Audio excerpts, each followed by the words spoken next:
I think you're certainly seeing that in some industries, faster than others, that the introduction of whether it's robotic processing automation, whether it's the use of artificial intelligence, that it's accelerating the ability to do some work and is really taking some of the administration and some of the burdensome processing out of the work environment.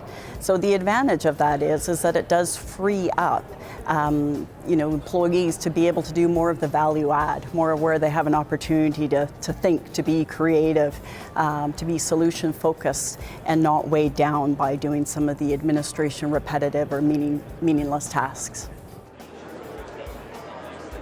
I certainly think when you're looking at a trajectory of 5 to 10 years out on the horizon, there has been concern expressed, and certainly the research seems to be of two minds. One is that this is going to be about job creation, about the valuable contributions that you can make.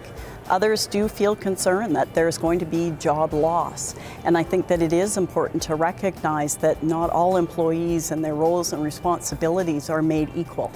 So if there are places where employees perhaps have been in manufacturing, perhaps on manufacturing lines, perhaps they're in fast food chains, things like that, where we see that robotics and automation is making more of a surge.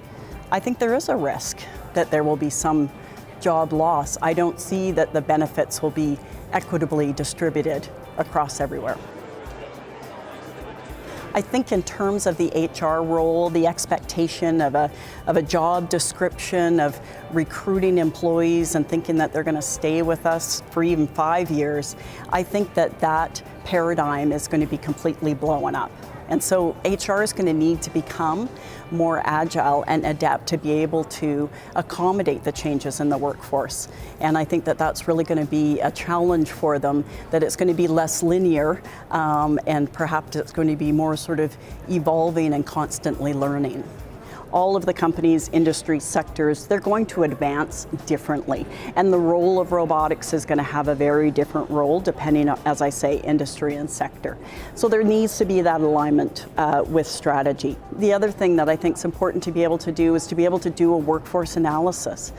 Where do you see that skills gap? So where you are now and where you anticipate being in 5 years, and how that's going to complement the utilization of robotics. Having that knowledge, and definitely sort of some of the lessons learned from previous industrial revolutions, is an opportunity for them to be much more proactive and forward-looking in terms of their approach for recruitment, retention, employee engagement, and just overall the employee experience.